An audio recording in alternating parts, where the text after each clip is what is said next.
কৃষ্ণ অনুরাগী সকল সাধুগুরু বৈষ্ণবের চরণে জানায় লীলা কীর্তন পরিবেশনের আগে কীর্তন জগতের সর্বকনিষ্ঠা জ্ঞানহীনা ভক্তিহীনা প্রেম মাধুর্যহীনা অধমাদিনা কীর্তনিয়া সুস্মিতা মণ্ডল এবং আমার এই ক্ষুদ্র সম্প্রদায়ের পক্ষ থেকে আপনাদের রাতুল রাঙা চরণে রইল অনন্ত কোটি কোটি দণ্ডবোধ প্রণাম। নিতাই গৌর হরি বল হরি বল হরি বল। লীলা প্রসঙ্গে যদি কোনো ভুল ত্রুটি হয় বলবো না, হওয়াটাই স্বাভাবিক। শাস্ত্রে বলল শ্রীকৃষ্ণ চৈতন্য লীলা অদ্ভুত অনন্ত, ব্রহ্মা বিষ্ণু শিব যার নাহি পাই অন্ত। যার রূপের কথা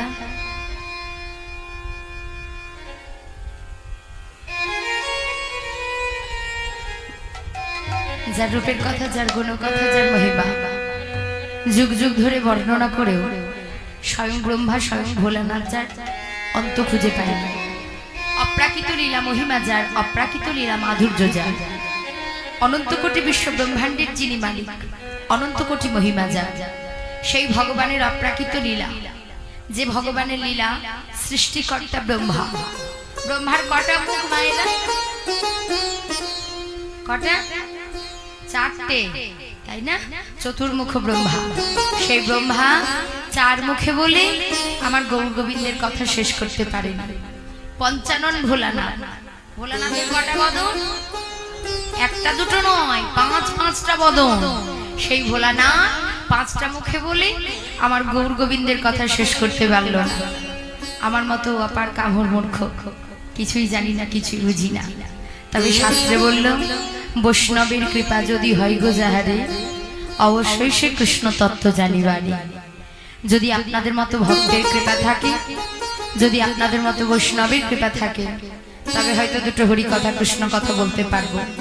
কেননা মহাজন বলল যোগজীব তুমি যে জন্মটা পেয়েছো সেটাই 1,00,000-2,00,000 বার নয়, 84 লক্ষ জনে ভ্রমণ করে এই দুর্লভ সাধের মানব জনম। তবে হেলাই কেন হারাবে?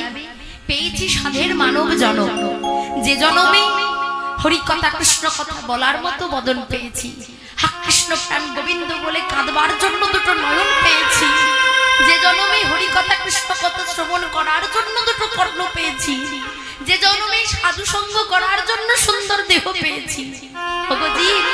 তবে হারাই কেন হারাবে? যার জন্য বলল 84 লক্ষ জনে ভ্রমণ করে এই দুর্লভ সাধের মানব জনম। দুর্লভ কাকে বলে আর সুলভী বা কাকে বলে? পৃথিবীতে এত এত জনম আছে, এত পশু জনম, এত পাখি জনম, এত কীটের জনম, তবু সেই জন্মগুলোকে দুর্লভ বলল না।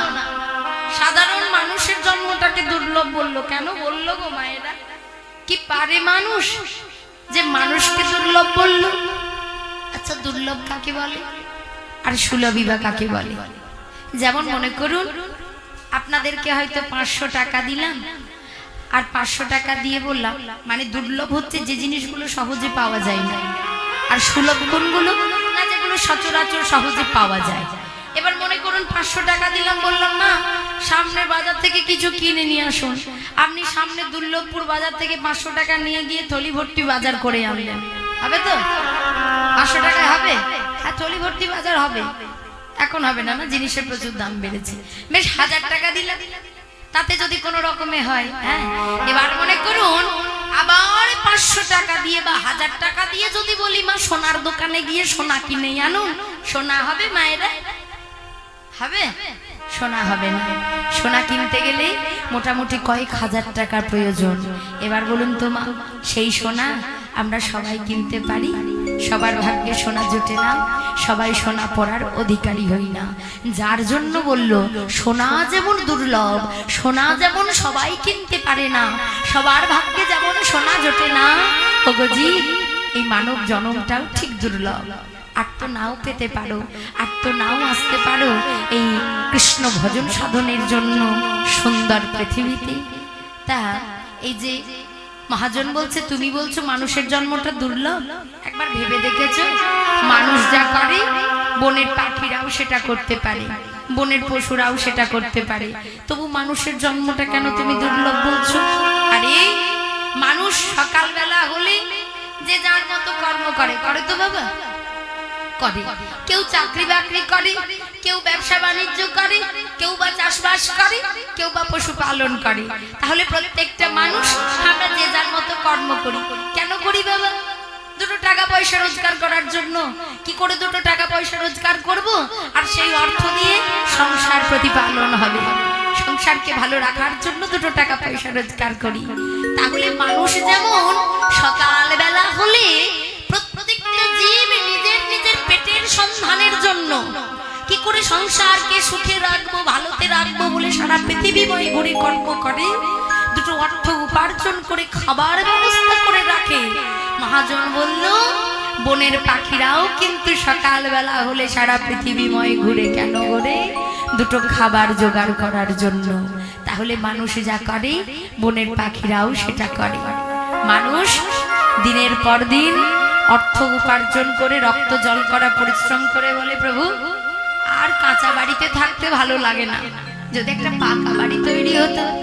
এবার পাকা বাড়ি তৈরি করতে গেলে কি লাগে গো মা? এই তো দুপাশারে দেখছি বড় বড় পাকা বাড়ি তৈরি হয়েছে। কি কি দিয়ে তৈরি করা হয়? ঘর বাড়ি রড পাথর ইট বালি সিমেন্ট দিয়ে হয় তো। হ্যাঁ, তাহলে সেসব দিয়ে ঘর বাড়ি বাসা তৈরি করি। মহাজন বলছে তুমি কি আর বাসা তৈরি করো? তোমার চাইতে বনের পাখিরা আরো ভালো বাসা তৈরি করে। দেখেছেন পাখির বাসা? দেখেননি? বাবুই পাখি দেখেছেন কত সুন্দর বাসা বাঁধে? দেখেন গাছের মধ্যে থাকেন না? কি দিয়ে বাসা বাঁধে? খড়কুটো গাছের পাতা দিয়ে তৈরি করে। তাহলে মানুষ যেমন বাসা তৈরি করে, বনের পাখিরাও কিন্তু বাসা তৈরি করে বসবাস করার জন্য, থাকার জন্য। মানুষ সুন্দর করে ঘর বাড়ি তৈরি করে তাতে সুন্দর সুন্দর ঝাড়বাতি লাগাচ্ছে কেন? যাতে বাসাটা দেখতে সুন্দর লাগে। মহাজন বলল তুমি যেমন বাসার মধ্যে সুন্দর সুন্দর ঝাড়বাতি লাগাও না যাতে বাসাটা দেখতে সুন্দর লাগে, ওই বনের পাখিরাও কিন্তু বাসার মধ্যে ইলেকট্রিসিটির ব্যবস্থা রাখে। তবে দিনের বেলায় দেখা যায় না। যখন রাতের অন্ধকার নেমে আসে তখন সারা বাসা আলোয় আলোকিত হয়। কি থাকে গো বলুন, জোরে বলুন। হ্যাঁ, ছোট্ট ছোট্ট জোনাকি পোকাগুলো জ্বলে সারা বাসা মিট মিট মিট মিট করে আলোকিত করে। মহাজন বলল মানুষ যা করে বনের পাখিরাও সেটা করে। মানুষও খায়, বনের পশুরাও খায়। মানুষও বাচ্চা দেয়, বনের পশুরাও বাচ্চা দেয়। তবু মহাজন বলল মানুষ যেটা পারে সেটার কোনো জীব পারে না, কোনো পশু পারে না, কোনো পাখি পারে না, কোনো প্রাণী পারে না। কি পারে না? যেটা মানুষ পারে। প্রমাণ আমায় দিতে হবে না, প্রমাণ আপনারা নিজেই দিয়ে দেবেন। দেখবেন মানুষ যেটা পারে সেটার কোনো জীব, কোনো পশু, কোনো পাখি পারে না। কি পারে না গো? মানুষ দিনান্তে একবার দুটো বাহু তুলে হা কৃষ্ণ তোমার হলাম বলে, তোমার চরণে রাখো বলে দিনের শেষে একবার গোবিন্দ চরণে নিতাই গৌর হরি বল, হরি বল, হরি বল, হরি বল। যেটা শত চেষ্টা করলে বলতে পারবে না, বনের পাখিরাও পারবে না, বনের পশুরাও পারবে না। আরে বাড়িতে বিদেশি কুকুর পুষে রাখুন, 10 বছর ট্রেনিং দেবেন। কত দামি দামি খাবার, দামি দামি মেডিসিন, দামি দামি সাবান শ্যাম্পু ব্যবহার করবেন। ও কুকুর আবার মাছ মাংস ছাড়া ভাত খাবে না, ভালো মন্দ ছাড়া মুখে রুজবে না। ওই কুকুরটার কাছে গিয়ে 10 বছর ট্রেনিং দেওয়ার পরেও যদি বলেন একবার কৃষ্ণ বল, ওই কুকুরটা আপনার সঙ্গে কৃষ্ণ নাম বলতে পারবে না। কিন্তু রাস্তার ধারে উন্মাদ পাগল মানুষ যারা, যারা পার্থিব জগতের সুখ দুঃখ ভালো মন্দ বিচার করতে জানে না, তাদের কাছে গিয়েও যদি বলেন এই বাবা একবার আমার সঙ্গে দুটো বাহু তুলে কৃষ্ণ নাম বল, রাস্তার ধারে উন্মাদ পাগল মানুষটাও কিন্তু আপনার সঙ্গে দুটো বাহু তুলে হ্যাঁ কৃষ্ণ কৃষ্ণ কৃষ্ণ বলে উন্মাদ হয়ে নৃত্য করবে। যার জন্য বলল একবার কৃষ্ণ নামে জীবের যত পাপ হরে, জীবের সাধ্য নাই তত পাপ করে। যাওয়া এখানে তো সারাদিন কৃষ্ণ নাম হচ্ছে, কিন্তু মহাজন বলছে যদি একবার কৃষ্ণ নাম করা যায় তাহলে ভগবান নাকি আমাদের সব পাপ চুরি করে নেয়। তবু আমাদের কেন এত দুঃখ, এত কেন কষ্ট, এত কেন যন্ত্রণা? মহাজন বলল শোনো, কোটি কল্পকাল ধরে করিলে নাম সংকীর্তন তথাপি জীবের হবে নরকে গমন। নিতাই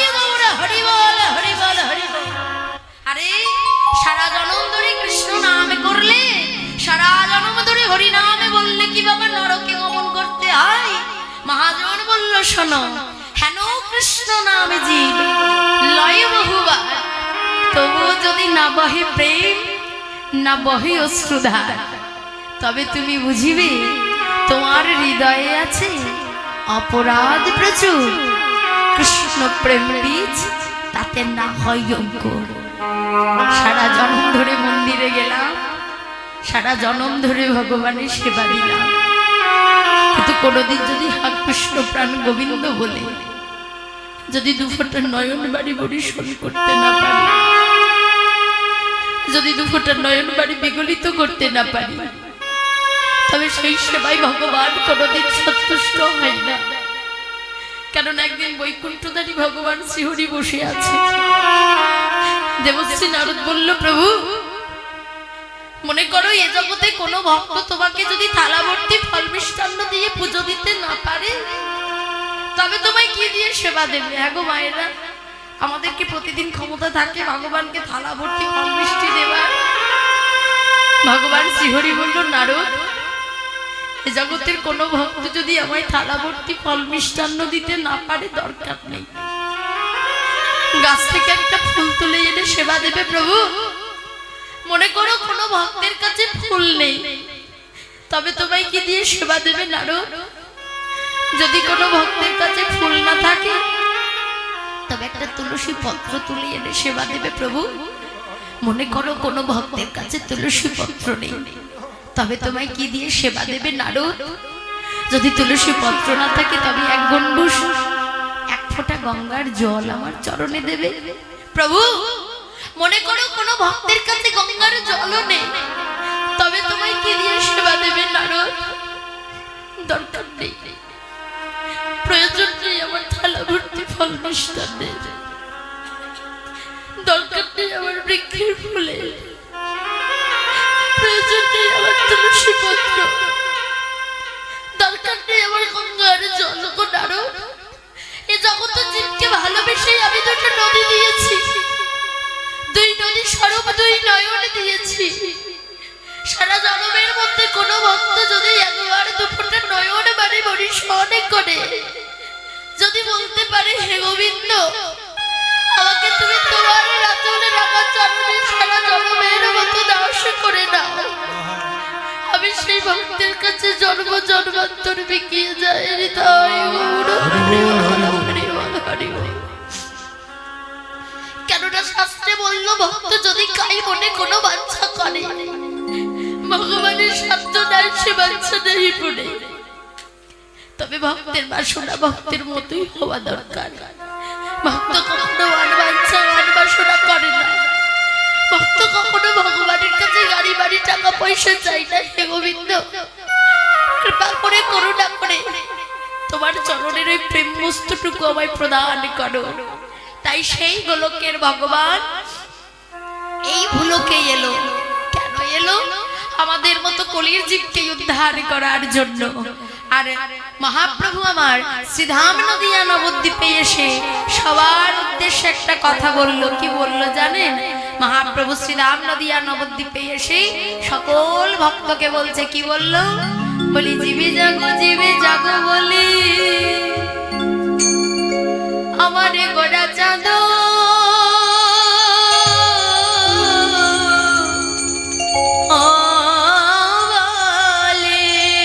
আমার গোড়া চাঁদ বলে কত নিদ্রা যাও হে তোমরা, মায়া পিশাচির কোলে, মায়া পিশাচির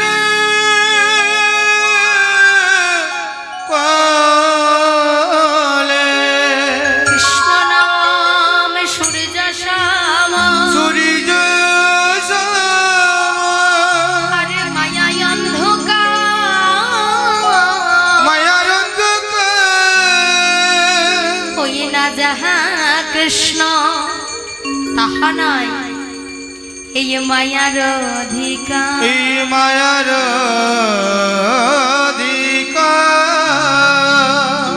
শ্রীধাম নদিয়া নবদ্বীপে গৌর সুন্দর এসে সকল ভক্তকে বলল, জীবে জাগো বলে আমার গোড়া চাঁদ বলে। আর পিশাচির কোলে যোগজি, আর কতদিন সংসার মায়া পিশাচির কোলে ঘুমাবে? একবার জেগে বসো। যার জন্য বলল কৃষ্ণ নাম সূর্য সম, আর মায়ায় অন্ধকার। রাতের অন্ধকার কেটে পূবের আকাশে ভোরের বেলায় সূর্যের আলো উদয় হয় বাবা। আর যখন সূর্যের আলো পড়ে তখন রাতের অন্ধকার দূরে চলে যায়। মহাজন বলল এই কৃষ্ণ নামও হলো সূর্যের সমান। কৃষ্ণ নাম সূর্য সম কেন? এই পৃথিবীতে সমগ্র শক্তির উৎস হলো সূর্য, তাই সেই সূর্যের সঙ্গে কৃষ্ণ নামকে তুলনা করলো। কৃষ্ণ নাম সূর্য সম, আর মায়ায় অন্ধকার। ছেলে আমার, মেয়ে আমার, বিষয় আমার, বাসনায় আমার, বৈভব আমার, এ জগতে সবই যদি আমার, তবে আমি কার? একবার ভেবে দেখেছেন? যার জন্য বলছে মায়ায় অন্ধকার, আর যাহা কৃষ্ণ তাহা নাই মায়ার অধিকার। যেখানে হরি নাম কৃষ্ণ নাম হয়, যেখানে সাধুগুরু বৈষ্ণবের আগমন হয়, সেখানে মায়া প্রবেশ করতে পারে না। যায় রাধে। তাই ওই গোলকের ভগবান এই ভূলোকে এলো। শ্রীধাম নদিয়া নবদ্বীপে শ্রীকৃষ্ণ চৈতন্য মহাপ্রভু রূপ ধারণ করে। কেন এলো? আমাদের মতো জীবকে উদ্ধার করার জন্য। আজ একটা শুভ দিন, একটা পুণ্যতিথি। কি মায়েরা? অক্ষয় তৃতীয়া। শুভ দিন, শুভ লগ্ন। আপনারা বড় সৌভাগ্যবান। এই সুন্দর তিথিতে, সুন্দর লগ্নে আপনাদের গ্রামে হরিবাসরের আয়োজন করেছেন। জয় রাধে। ঈশ্বরের কাছে প্রার্থনা করব এমন ভাবে যেন দিনের পর দিন এই হরিবাসরের উত্তরোত্তর শ্রীবৃদ্ধি হয় এবং ভগবান সকল ভক্তের এবং সকল গ্রামবাসীর যেন মনোবাসনা পূর্ণ করে। তাই শুভ লগ্ন, শুভক্ষণ, শুভ তিথি। একটা কথা জেনে রাখবেন, যেদিনই হরিনাম কৃষ্ণ নাম হোক না কেন, যে সময় হরি কথা কৃষ্ণ কথা হোক না কেন, যে অবস্থায় থাকুক না কেন, আপনি যেখানেই হরিনাম কৃষ্ণ নাম করবেন সেখানটাই হবে কিন্তু মধুর মধুর নবদ্বীপ ধাম, মধুর বৃন্দাবন। আর যে সময় আপনি কৃষ্ণ নাম করবেন সেটাই হবে মধুর সময়। বাংলার হিন্দু সনাতন ধর্মে 3টে মাস আমাদের ধর্মের মাস। কি কি মাস? আর বলুন বলুন। একটা হলো বৈশাখ মাস, একটা কার্তিক মাস, আর একটা হলো মাঘ মাস। জয় রাধে। তা এই 3টে মাস হলো হিন্দু সনাতন ধর্মে আমাদের পূর্ণের মাস। কার্তিক মাসে দেখবেন যারা বৈষ্ণব হয় সারা গ্রাম ভোরবেলায় কৃষ্ণ নাম দিয়ে, প্রভাতী সুরে কৃষ্ণ নাম গৌর নাম দিয়ে দিয়ে সকল নদেবাসীকে জাগিয়ে তোলে না, কৃষ্ণ নাম করে বলে টহল দিচ্ছে। আর এই বৈশাখ মাসে যদি আপনারা পারেন, জানি হয়তো সবাই করেন, কিন্তু তবু বলছি বাড়িতে ছোট থেকে বড় পর্যন্ত সবাই বৈশাখ মাসে এই একটা মাস, আর তো কটা দিন চলে গেল বৈশাখ মাস। হরিবল হরিবল। এই বৈশাখ মাসে সবাই চেষ্টা করবেন ওই তুলসী মঞ্চে, তুলসী বৃক্ষে অন্তত 1 ঘটি জল ঢালার। কেন না, এই বৈশাখ মাসে যদি তুলসী বৃক্ষে জল ঢালা হয়, শাস্ত্রে বলল সমগ্র তীর্থের ফল লাভ হয়। তাই গৌর হরিবল হরিবল হরিবল। তাই আমার মহাপ্রভু জন্মগ্রহণ করলো শুভ দিন, শুভ লগ্ন, শুভক্ষণ। হিন্দু সনাতন ধর্মে ভগবানের জন্মতিথি আমরা 3 বার পালন করি। কবে কবে বাবা বলুন? বলতে পারবেন? 3টে দিনই আমরা পালন করি। কবে? হ্যাঁ, এগুলোই জানার জিনিস। একটা হলো রামনবমী, হয়তো রামচন্দ্রের জন্মতিথি পালন করা হয়। হ্যাঁ বলুন। কেন? পূর্ব দিকে মুখ করে। জয় রাধে। হরিবল হরিবল। হরে কৃষ্ণ। এবার একটা হলো বৈশাখ মাস, আর একটা জয় রাধে। মহাপ্রভু অর্থাৎ ভগবান 3 বার জন্মতিথি পালন আমরা পালন করি। একটা হচ্ছে রামনবমীর দিন, চলে গেছে বৈশাখ মাসের 4 তারিখে বছর। আর একটা কখন হয়? হ্যাঁ, জন্মাষ্টমী। ভাদ্র মাস হয়, কখনো শ্রাবণ মাস হয়, যাই হোক। আরেকটা জন্মতিথি পালন করি। কবে বাবা? কবে গো? দেখবেন যেদিন মহাপ্রভু এসেছিল না, সেই দিনটা উপলক্ষ করে রাস্তাঘাটে যত মানে ছেলে ছোকরা যারা থাকে তারা রাস্তাঘাটে পড়ে থাকে মহাপ্রভু এসেছে বলে আনন্দ করার জন্য। জয় রাধে, হরি বল হরি বল। তাহলে 3 দিন পালন করছি, একটা দোল পূর্ণিমা দিন, একটা রামনবমী, আর একটা হলো জন্মাষ্টমী। তাহলে 3 বার ভগবান এই ধরাধামে 3টে দিন এসেছে। যাই রাধে, তবে নানা ভাবে আমরা উপভোগ করি। এবার মহাপ্রভু যখন এলো সেটা হলো দোল পূর্ণিমা। কেন হলো? আমার মহাপ্রভু এসেছে বলে। দেখবেন অনেক জায়গায় হরিনাম কৃষ্ণ নাম হয়, কত সাধুগুরু বৈষ্ণবের সেবা হয়, আমার গৌরহরি এসেছিল বলে।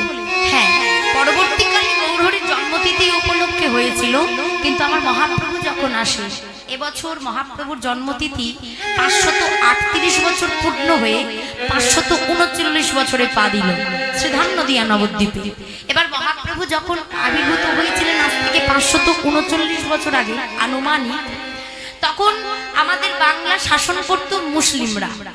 এই বাংলা হিন্দু সনাতন ধর্মে শাসন করত মুসলিমরা। জামানাটা ছিল মুসলিম শাসিত জামানা। আর ওই মুসলিম শাসিত জামানায় হিন্দু সনাতন ধর্মের মানুষের ক্ষেত্রে তখন মুসলমানরা একটা বিধি নিষেধ করেছিল, কি না, গ্রহণের দিন ছাড়া হিন্দু সনাতন ধর্মের মানুষ হরিনাম কৃষ্ণ নাম বলতে পারবে না, সাধু সঙ্গ করতে পারবে না, উলুধ্বনি হরিধ্বনি করতে পারবে না। এবার বলুন তো মায়েরা, একটা বছরে কটা দিন গ্রহণ পড়ে? কটা গ্রহণ হয়? খুব বেশি হলে 3 দিন কি 4 দিন, 3 থেকে 4টে গ্রহণ পড়ে, চন্দ্রগ্রহণ সূর্যগ্রহণ মিলে। তা 24 ঘন্টা থাকে না বাবা, ওই 6 ঘন্টা কি 12 ঘন্টা খুব বেশি ধরলাম। তখনকার দিনে মুসলিম শাসিত জামানা, গোটা বাংলা শাসন করত নবাব হোসেন শাহ, মলয় চাঁদ কাজী, সম্রাট আকবর। তাদের জামানায় হিন্দু সনাতন ধর্মের মানুষের ক্ষেত্রে বিধি নিষেধ ছিল। গ্রহণের দিন ছাড়া হিন্দু সনাতন ধর্মের মানুষ হরিনাম কৃষ্ণ নাম বলতে পারবে না, সাধু সঙ্গ করতে পারবে না।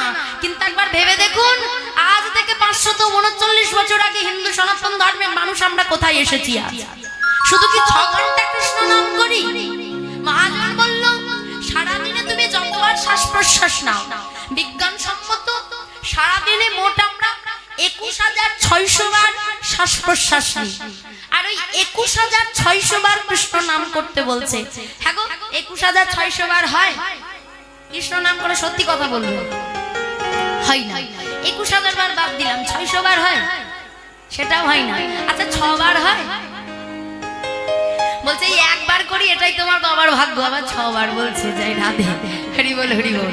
তাহলে একবার ভেবে দেখুন, সেই নবদ্বীপে তাই মহাপ্রভু চিন্তা করলো কি, আমায় যেতে হবে। ওই গোলকের বোজের বোজেন্দ্র নন্দন ভগবান কৃষ্ণচন্দ্র এই শ্রীধাম নদিয়া নবদ্বীপে এলো কেন? কলি ঘোর তিমিরে গড়াছিল জগজনে, ধর্ম কর্ম রহু বহু দূর। কলির মানুষ ধর্ম কর্ম থেকে দূরে ছিল, কিন্তু তথাপিও শাস্ত্রে বলল প্রণাম কলিযুগ সর্বযুগ সার, হরিনাম সংকীর্তন যাহাতে প্রচার, নিতাই গৌর হরি বল হরি বল হরি বল। যেটা কলিযুগে হয়েছে সেটা সত্য যুগে ছিল না, ত্রেতা যুগে ছিল না, দাপর যুগে ছিল না, হলো শুধুমাত্র এই কলিযুগে। কি হলো? হরিনাম সংকীর্তন সুধাদান কে করলো? আবার নবদ্বীপ চন্দ্র গৌর হরি। এবার মহাপ্রভু এলো কখন? দোল পূর্ণিমার দিন। দেখবেন অনেক কীর্তনীয়রা যখন জন্মলীলা মানে কীর্তন করে, গান করে, তখন সর্বপ্রথম বাংলায় একটা পদাবলী আছে যে ফাল্গুন পূর্ণিমা তিথি নক্ষত্র ফাল্গুনী শুভক্ষণে জনমিল গোড়াদি যমুনী। দোল পূর্ণিমা কখনো কখনো ফাল্গুন মাসে পড়ে, কখনো কখনো চৈত্র মাসে পড়ে, কিন্তু নক্ষত্রটা ফাল্গুনী থাকে। তাই পূর্ণ চন্দ্রগ্রহণের দিন আমার মহাপ্রভু জন্মগ্রহণ করেছিল। আর যার জন্য সেদিন নদিয়া নবদ্বীপে পদাবলীতে বলা হয়েছিল, জয় জয় কলরব নদিয়া নগরী, জনম লোভিল গোড়া সচির উদরে। আমার গৌরহরি এসেছিল বলে কি গলির মানুষ কলরব করেছিল? না গো, তা নয়। সেদিন পূর্ণ চন্দ্রগ্রহণ ছিল। আর মহাপ্রভু চিন্তা করলো, আমাকে যদি যেতে হয় তাহলে পূর্ণ চন্দ্রগ্রহণের দিন যেতে হবে। তা মায়েরা, মায়েদের সন্তান কতদিনে হয় গো? 10 মাস 10 দিনে। কিন্তু জানেন আমার মহাপ্রভু কতদিন ছিল সতী মায়ের গর্ভে? মোট 13 মাস। কেন ছিল? ওই পূর্ণ চন্দ্রগ্রহণের দিনটা মহাপ্রভু অপেক্ষা করছিল। যেদিন পূর্ণ চন্দ্রগ্রহণ থাকবে সেদিন সকল নবদ্বীপের মানুষ হরি নাম কৃষ্ণ নাম করবে, উলুধ্বনি হরিধ্বনি করবে। আর সেই দিন ওই পূর্ণ চন্দ্রগ্রহণের দিনে আমার সোনার নদিয়ায় আমার সোনার গোড়া চাঁদের উদয় হলো। নিতাই গৌর হরি বল হরি বল হরি বল। তাই চলুন, সেই মহাপ্রভু যা কিছু করেছে সবই জীব শিক্ষা। জীবকে শিক্ষা দেওয়া, জীবকে চেতনা দেওয়া, জীবকে চৈতন্য দেওয়া আমার মহাপ্রভুর একমাত্র কাজ ছিল। তাই আজকে যে লীলা সাধন করব, একটা কথা বলছি, বলি সরকারকে সবাই ট্যাক্স দেন, কর দেওয়া হয় বাবা। হ্যাঁ, সরকারকে সবাই দেয়। যদি পঞ্চায়েত এলাকাভুক্ত জায়গায় ঘর বাড়ি থাকে তাহলে পঞ্চায়েতকে একটা কর বা খাজনা লাগে। এছাড়া রাস্তায় যদি গাড়ি ঘোড়া নিয়ে যাওয়া হয় তার জন্য সরকারকে একটা ট্যাক্স লাগে। তাছাড়া কোনো বিদেশি প্রোডাক্ট, যারা ব্যবসা বাণিজ্য করে তারা জানবেন, হয়তো কোনো বিদেশি মেডিসিন বা বিদেশি প্রোডাক্ট যদি ব্যবহার করি তার পেছনে লেখা থাকে, মানে সেটার পেছনে সরকার একটা কর বা খাজনা আদায় করে। ওই প্রোডাক্টের পেছনে লেখা থাকে, দেখবেন একটু দেখবেন, ইনক্লুসিভ অফ ট্যাক্সেস, যেটা বর্তমানে বলা হয় জিএসটি। তাহলে সরকার সবকিছুর পেছনে কর বা খাজনা আদায় করছে। কিন্তু বাবা, আমাদের এত সুন্দর দেহঘরটা যিনি দিয়েছেন আমাদের পিতা, যার অমৃতের সন্তান আমরা, শ্রীকৃষ্ণ চৈতন্য মহাপ্রভু, তাকে আমরা কি খাজনা বা কি কর দিচ্ছি? তাই সেই কর খাজনা আমাদের দেহঘরটা দিয়েছে বলে আজ মহাপ্রভু সকল নদিয়াবাসীকে বলছে, এই যে তোমরা সুন্দর দেহ পেয়েছো, এত সুন্দরভাবে ভজন সাধনের দেহটা পেয়েছো, কিন্তু খাজনা তো তোমাদের দিতে হবে। যে ঘরটা নিয়েছো সুন্দরভাবে সাজিয়ে বসে থাকলে তো হবে না, তার জন্য তোমাদের কর বা খাজনা লাগবে। তাই শ্রীধাম নদিয়া নবদ্বীপে আজ মহাপ্রভু দানি সেজে বসেছে। দানি মানে ট্যাক্সের অফিসার। যারা খাজনা আদায় করতে আসে, গ্রামে গ্রামে আসে না বাবা খাজনা আদায় করতে, দেখবেন ওই ট্যাক্সের অফিসাররা কিন্তু অনেক পড়াশোনা করেছে, তাদের অনেক পড়াশোনা করতে হয়। তাই শতগুণের অধিকারী না হলে কাজ তো চাকরি পাওয়া যাবে না। তাই আজকে শ্রীধাম নদিয়া নবদ্বীপে গৌরহরি আমার দানি সেজে বসেছে। তাই সমগ্র নবদ্বীপবাসীর কাছে দান চাইছে। আর বৃন্দাবনে আমার ভগবান কৃষ্ণচন্দ্র সামান্য আলা ভোলা গোয়ালিনীগণের কাছে তিনি দান চেয়েছিলেন। তাই আজ আমাদের আস্বাদনের বিষয় হলো ভগবান শ্রীকৃষ্ণের দান লীলা। নিতাই গৌর হরি বল হরি বল হরি বল হরি বল। এবার লীলার মাধ্যমে বুঝতে পারবো আমরা অনেক দান করি, তার মধ্যে সর্বশ্রেষ্ঠ দান কি, সর্বপ্রধান দান কি। চলুন লীলাটা আস্বাদন করি, আস্বাদন করতে করতে বুঝতে পারবো। যাই রাধে। তা একটু নবদ্বীপ লীলা আস্বাদন করি মায়েরা। হ্যাঁ বেশ, একবার জোর করে উলুধ্বনি করুন তো, নিতাই গৌর। বাবা বাবা, খুব সুন্দর। এই এনার্জিটা শেষ অবধি রাখবেন। যাই রাধে। বাহ, লক্ষ্মী মায়েরা আমার। তাই চলুন নবদ্বীপ লীলা আস্বাদন করি, তারপর বৃন্দাবনের কথা শুনবো। আজিয়া জুরে গৌরাঙ্গ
আবার নদিয়ার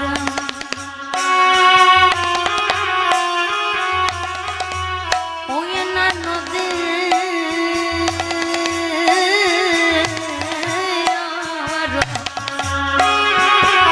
আবার নদিয়ার ওই নদী আর আবার নদিয়ার মাঝারে গোড়া গোড়ায় আমার দানে শিরজিল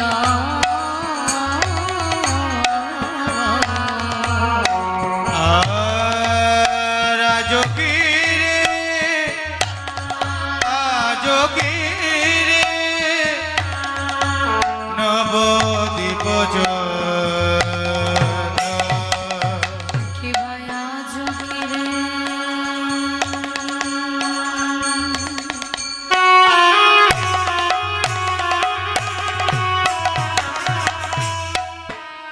কি ভায়া জকিরে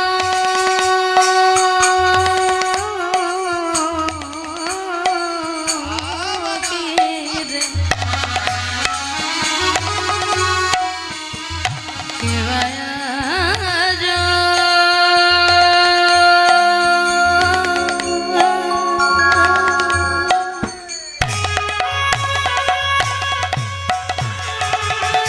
প্রাণে গোবরা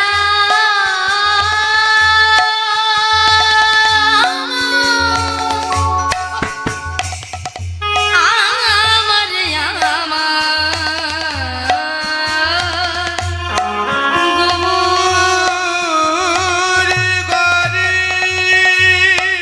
কি বললো আজরে গোরাঙ্গের মনে কি ভাব হয়ে উঠছিল আর নদিয়ার মাঝারে গোরা দান শিরজিল তাই বলছে দেখো বলি ভাবে মনেতে পড়েছে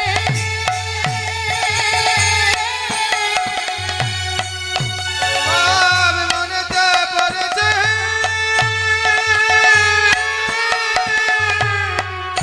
ভাবে মনেতে পড়েছে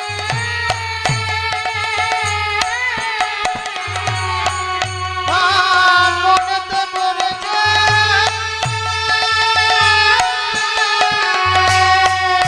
ওই নাই আমার আমার গৌরের ভাব মনেতে পড়েছে হরি হরি বল। আমার গৌরী বা মনেতে পড়েছে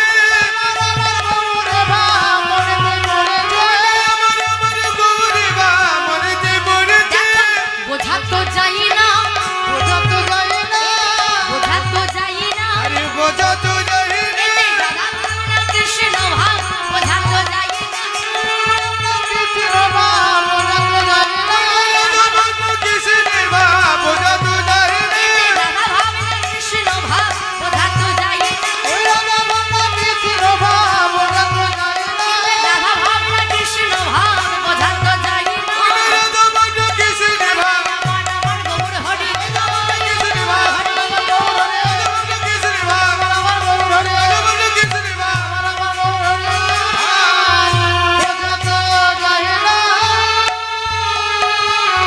ওই গান বাবা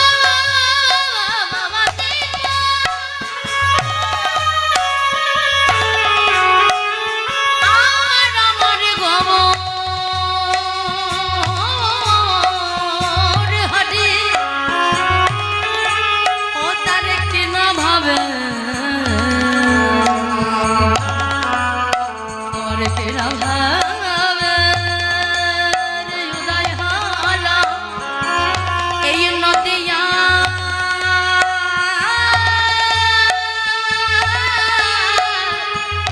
নদিয়ার মাঝে আজরে গোরাঙ্গের মনে কি ভাব হয়ে উঠছিল আর নদিয়ার মাঝারে গোরা দানে শিরজিল শ্রীধাম নদিয়া নবদ্বীপে গৌরহরি আজকে সকল ভক্তের কাছে দান চাইছে জয় রাধা।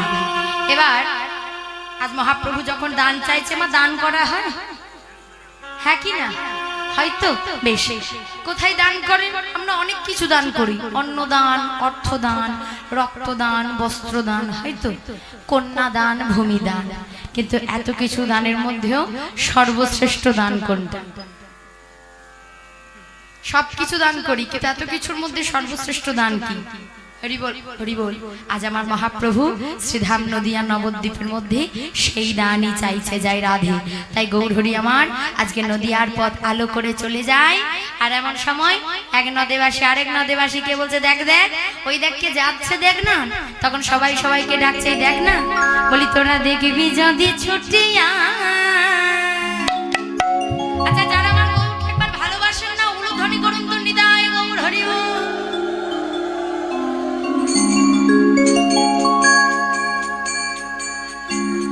সর্বনাশ, জয় রাধে। বেশ, আর ভুল শুনবেন না, কেমন? বেশ। তাই নবদ্বীপবাসী বলছে, দেখো দেখো, বলি তোরা দেখবি যদি ছুটিয়া। হরি বলে সোনার গৌরে নেচে নেচে যায়। উলুধ্বনি হরি হরি বল।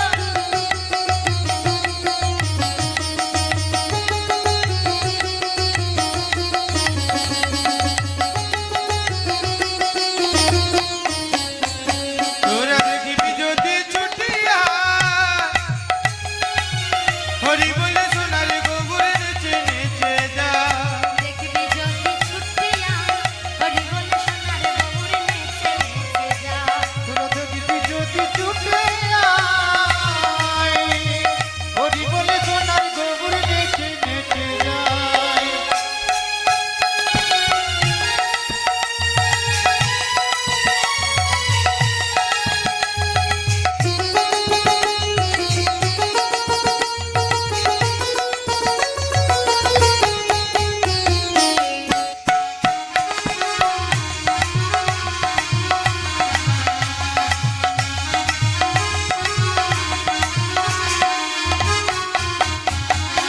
এবার কি হচ্ছে? দেখো, গৌর শুধু নিচে একা যায় না, আর কি করে যাই জানো? কিভাবে যায়? নেচে নেচে যায় গৌর, নাচাইয়া চলে যায়। উলুধ্বনি হরি হরি বল। নেচে যায় গৌর নাচাইয়া চলে যায়। নেচে যায় গৌর নাচাইয়া চলে যায়। নেচে নেচে যায় গৌর, নাচাইয়া চলে যায়।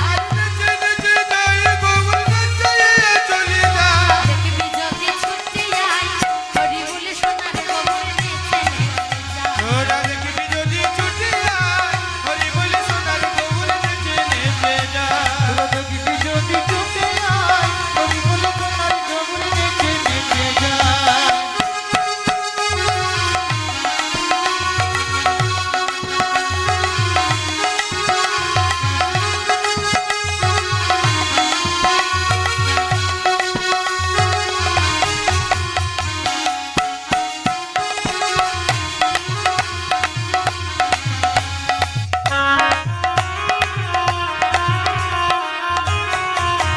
গৌর আমাদের তো আমেরিকানদের নয়, বিদেশিদের নয় বাবা। জেনে রাখবে, আমি আমার গর্ভধারণী মাকে যে ভাষায় মা বলে ডাকি, আমার গৌর হরিও কিন্তু সতীমাকে সেইভাবেই মা বলে ডাকতো। তাই বলছে, শোনো, গৌর আমাদের আমাদের প্রাণ গোড়া যায়। গৌর আমাদের আমাদের প্রাণ করে রে। আমাদের আমাদের প্রাণ গোড়া যায়। আমাদের আমাদের প্রাণ করে রে। প্রাণ গোড়া নাই আমাদের প্রাণ গোড়া যায়। প্রাণ করে রে আমাদের প্রাণ করে রে। প্রাণ গোড়া নাই আমাদের প্রাণ গোড়া যায়। প্রাণ করে রে আমাদের প্রাণ করে রে। যদি ছুটে যায়, হরি বলে সোনার গৌর নেচে নেচে যায়। উলুধ্বনি হরি হরি বল। হরি বলে সোনার গৌর নেচে নেচে যায়। যদি ছুটে আয়, হরি বলে সোনার গৌর নেচে নেচে যায়। যদি ছুটে যায়, হরি বলে সোনার গৌর নেচে নেচে যায়। হরি বলে সোনার গৌর নেচে নেচে যায়। হরি বলে সোনার গৌর নেচে নেচে যায়। হরি বলে সোনার গৌর নেচে নেচে যায়। গৌর সুন্দর কি হো তাই গৌর হরি বল হরি বল হরি বল। তাই মহাপ্রভু চলে যাচ্ছে আর সকল ভক্তগণের কাছে দান চাইছে, যাই রাধে। তাই কি হলো না, মহাপ্রভু দান চাইছে, যাই রাধে। তা হ্যাঁ গো, দান কয় প্রকার? দান হরি বল ও মায়েরা এদিকে তাকা, ওদিকে তাকাতে হবে না, যা করছো করুক। জয় রাধে। তা দান কয় প্রকার গো? দান হচ্ছে 3 প্রকার। একটা হলো তামসিক দান, একটা রাজসিক দান, আর একটা হলো সাত্ত্বিক দান। তামসিক দান কাকে বলে না? যেমন মনে করুন কোনো বন্ধু কোনো বন্ধুর উপকার করেছে, এবার বন্ধু বন্ধুর উপকার করার পরে বলছে, দেখ ভাই তুই ছিলিস বলে আমার এই কাজটা হলো, তাই তোকে 500 টাকা দিলাম, তুই বাজার থেকে কিছু খেয়ে নিস ভাই, আমি তোর সঙ্গে যেতে পারছি না। হ্যাঁ, তা বাবা এটা কি যুগ? সত্য যুগ নয়, কলিযুগ। আর এখন আনন্দ করা বাবা মানে তো নিতাই গৌর হরি বল। জয় রাধে। বেশি ভেতরে বলা যাবে না। হরে কৃষ্ণ। এখন আনন্দ বলতে একটা ওই নিতাই গৌর হরি বল হয়ে গেল। জয় রাধে। হ্যাঁ, তা কি হয়েছে? এই বন্ধু বলেছে যে বাজার থেকে গিয়ে কিছু খেয়ে নিস, আর এবারটা বন্ধু কি করেছে? ওই বাজার থেকে গিয়ে মদ্য পান করে রাত্রি ঠিক 12টার সময় ঘরে ফিরছে। এবার মায়েরা মনে করুন বাড়ির কর্তার আসার সময় যদি 9টার সময় থাকে, সে যদি 12টার সময় আসে, আর ভালো লাগবে? যেখানে এতক্ষণ ছিলে সেখানে রাতটা কাটিয়ে এসো, এ ঘরে আর তোমার ঢোকা হবে না, বলবেন কি না? আর তারপরে যদি নিতাই গৌর হরি বল হয়ে থাকে তাহলে তো হয়েই গেল, আর কথা নেই। তাহলে বন্ধু বন্ধুর উপকার করলো, কিন্তু উপকার করার বিনিময়ে আপনি 500 টাকা দিলেন, সেই টাকাটা নিয়ে যদি কোনো অপকর্মে লাগায় মা, তাহলে সেটা ভগবান গ্রহণ করবে? ভগবান গ্রহণ করবে না। তাহলে এটা হচ্ছে তামসিক দান। হবে নাই বা কেন? কলিযুগ, কলির মানুষ আমরা, তাই তো? হ্যাঁ, তাই কলিযুগে কি হয়েছে না, আমাদের বর্ধমানের একজন কবি যার নাম হলো নীলকণ্ঠ মুখোপাধ্যায়, সেই নীলকণ্ঠ মুখোপাধ্যায় কলির দশা দর্শন করে তিনি বলছেন, কি বলছে জানেন? হরি হে, কত রঙ্গ দেখালে কলিতে, মানে না ধর্মাধর্ম, না মানে গুরু ব্রহ্ম, আগম্য নিগম্য পথ চলিতে।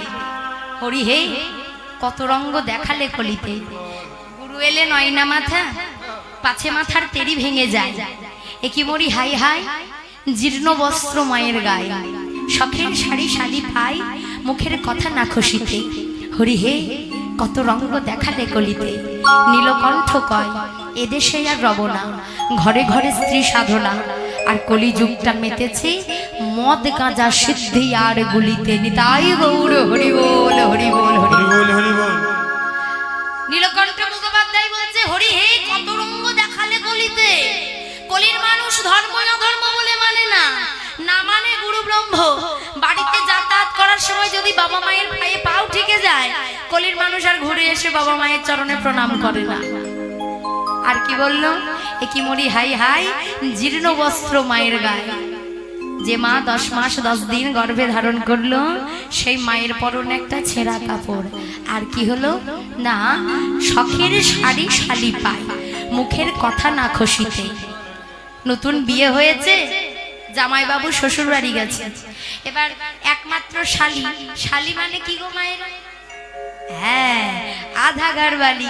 এবার শালি বলছে, জামাইবাবু এবছর পুজোতে আমার একটা নতুন শাড়ি চাই। হ্যাঁ, ভালো শাড়ি দিতে হবে। এবার মান সম্মানের ব্যাপার আছে, একমাত্র জামাই, তাতে আবার একমাত্র শালি বলে কথা। এবার আপনাদের এই গঙ্গাজল ঘাটির একটা ভালো দোকানে গিয়ে জামাইবাবু একটা 5000 টাকা দামি শাড়ি কিনে দিয়েছে। তা মায়েরা এবছর নতুন শাড়ি কি উঠেছে গো? কি উঠেছে? বাজার টাজার করা হয় না নাকি? জয় রাধে। হ্যাঁ, ওই সব জায়গায় এখন কি বলে জানেন? দিদি ভাই কাতান বেনারসি উঠেছে। জয় রাধে, এখন সবার আছে। তা কি হয়েছে? 5000 টাকা দিয়ে একটা ভালো বেনারসি শাড়ি কিনে দিয়েছে। এবার মহাজন বলল, জীর্ণ বস্ত্র মায়ের গায়ে, ছেঁড়া কাপড় তোমার মায়ের পরনে, আর শখের শাড়ি শালি পাই, মুখের কথা না খুশিতে। হরি হে, কত রঙ্গ দেখালে কলিতে। একটা কথা জানবেন, 7 কলসি জল 1 কলসিকে পূরণ করতে পারে না, কিন্তু 1 কলসি জল 7 কলসিকে পূরণ করে। একটা মায়ের গর্ভে 7টা সন্তান হলো, কোনো সন্তান মাস্টার, কেউ ডাক্তার, কেউ ইঞ্জিনিয়ার, কেউ প্রফেসর, কেউ ব্যারিস্টার, সবাই মানুষের মতো মানুষ হলো, কিন্তু শেষের দিনে ওই বৃদ্ধ পিতামাতাকে দেখার মতো ছেলেদের সময় নেই, কাজে ব্যস্ত। কিন্তু ওই মায়ের স্তনদুগ্ধ পান করে ওই 7টা সন্তান মানুষ হয়েছে, আর ওই 7টা সন্তান রোজগার করার পয়সায় বৃদ্ধ পিতামাতাকে এক মুঠো ভাত দিতে পারছে না। বাবা, জানি না আপনাদের এদিকে কি হয়, কিন্তু আমাদের ওদিকে হচ্ছে। এখনকার বাবা মারা না পালিতে ভাত খায়। বৈশাখ মাসে যদি বড় ছেলের ঘরে, জ্যৈষ্ঠ মাসে সেজ ছেলের ঘরে, আষাঢ় মাসে মেজ ছেলের ঘরে, তারপরে শ্রাবণ মাসে ছোট ছেলের ঘরে, এইভাবে এখন বাবা মারা সদ্য কিন্তু ভাগ হয়ে গেছে মা। কিন্তু বলুন তো বাবা, যখন পিতামাতা সন্তানকে মানুষ করে তখন ওই ভাগ করে কেড়ে কি মানুষ করে বাবা? যাই রাধে, মৃত্যুর সময় পর্যন্ত বাবা মা চাই, প্রভু আমার সন্তান আমায় খেতে দিক বা না দিক, আমার ছেলেকে তুমি যেন দেখো। যার জন্য বললো 1 কলসি দুধ 7 কলসিকে পূরণ করে, কিন্তু 7 কলসি দুধ 1 কলসিকে পূর্ণ করতে পারে না। তাই বললো হরি হে, কত রঙ্গ দেখালে কলিতে, নীলকণ্ঠ কয় এদেশে আর রব না, ঘরে ঘরে স্ত্রী সাধনা। বাইরে যতই দেশ শাসন করুন না কেন, বাড়ির কর্তা, বাড়ির ম্যানেজার কিন্তু একজন বাবা, যার মুখের ওপরে কথা বলা যাবে না। ঘরে সে ঠিক তো সব ঠিক, আর যদি গোলমাল হয়ে যায় তাহলে নিতাই গৌর হরি বল হয়ে গেল। যাই রাধে, সবার সংসারের কথাই বলছি। আর কি বললো, ঘরে ঘরে স্ত্রী সাধনা, কলিযুগটা মেতেছে মদ গাঁজা সিদ্ধি আর গুলিতে। আর বলতে হবে বাবা, দিনের দিন যা পরিস্থিতি আসছে, কলির মানুষের বেঁচে থাকা এবার দুর্দার হয়ে যাবে। যাই রাধে, তা কি হলো এবার? এই তামসিক দান হলো না, বন্ধু বন্ধুর উপকার করলো, কিন্তু এই যে 500 টাকা দিল একটা অপকর্ম করলো, এই দান ভগবান গ্রহণ করে না। রাজসিক দান, মনে করুন আপনাদের গ্রামে কোনো একটা মন্দির তৈরি করবেন, কালী মন্দির, দুর্গা মন্দির বা শিব মন্দির, যে কিছু একটা মন্দির তৈরি করবেন। এবার গ্রামে হয়তো কারোর টাকা পয়সা একটু বেশি আছে, সে বলছে দেখ ভাই, মন্দিরটা তৈরি করতে আমি কিন্তু 1 লাখ টাকা দেব, কিন্তু মন্দিরটা যখন তৈরি হয়ে যাবে ওই মন্দিরের বাইরে টাইলস পাথর দিয়ে, শ্বেত পাথর দিয়ে আমার নামটা লিখে দিস, অমুক বাবু মন্দির নির্মাণ করতে 1 লক্ষ টাকা দান করেছে। হয় না? দেখবেন অনেক জায়গায় লেখা থাকে। এই আমাদের গ্রামে কি হয়েছে জানেন, মনসা মন্দিরে এখানে ফ্যান নেই না, আমি দেখলাম এই মনসা মন্দিরে শিশির কুমার দাস বলে একজন বনগ্রামের আছে, তিনি ফ্যান দান করেছেন। বুঝতে পারলেন তো, মানসিক করেছিল, দান করেছে। এবারে গ্রীষ্মকালের দিনে ছেলেপিলেরা সব বসে থাকে, দিন নেই রাত নেই, থাকুক বা না থাকুক ফ্যানটা কিন্তু ঘুরতে থাকে। ব্রাহ্মণ এসে বলছে ওই ফ্যানেরও নিস্তার নেই, আর যে দিয়েছে তারও নিস্তার নেই, এই গরমকালে দিন নেই রাত নেই, শুধু সবসময় বব বব করে ঘুরেই যাচ্ছে। খবরদার, দান করবেন করুন, কিন্তু নামটা লিখে দেবেন না, শাস্তি পাবেন। চাই রাধে, হরি বল হরি বল। তা কি হলো, আজকে ওই মনে করুন দিয়েছে, এবার বলছে শোন ভাই নামটা লিখে দিস, যখন আমার বাড়ির লোক আসবে কেউ বলবে আমার বাবা দিয়েছে, কেউ বলবে আমার কাকা দিয়েছে, কেউ বলবে আমার জ্যাঠা দিয়েছে, আর যখন আমার বলবে তখন কি হবে গো মা, মনের মধ্যে অহং সঞ্চার হবে। আর যখন অহং বোধ হবে তখন ভগবান সেই দান গ্রহণ করবে না। তাই বললো রাজস্বিক দান হলো না। আর একটা দান পড়ে আছে, কি? সাত্ত্বিক দান। এই সাত্ত্বিক দান করেছিল কে? দ্রৌপদীকে চেনেন? এখন সব জায়গায় বলেছিলি বর্তমান রাষ্ট্রপতি দ্রৌপদী মুর্মু, কিন্তু সেই দ্রৌপদী তো নয়। এ দ্রৌপদী হলো মহাভারতের দ্রৌপদী। হ্যাঁ, এই দ্রৌপদী করেছিল 2 জায়গায় দান, যার জন্য ওই গান্ধারীর শতপুত্র যখন দ্রৌপদীর বস্ত্র হরণ করেছিল তখন ভগবান শত সহস্র বস্ত্র দ্রৌপদীকে দান করেছিল। কেন করেছিল? কারণ আছে। দ্রৌপদী যখন বনবাসী, গঙ্গার গর্ভে ভোরবেলায় প্রচন্ড ঠান্ডা বাবা, অঘ্রাণ পৌষ মাসের শীত, সেই ঠান্ডায় শান্তিপন মুনি গঙ্গার গর্ভে স্নান করতে নেমেছে। আর দ্রৌপদী ছিল বনবাসী, তো তাই প্রত্যেকদিন ভগবানের পুজো করত। গঙ্গার তীরে ফুল গাছে ফুল তুলতে গেছে।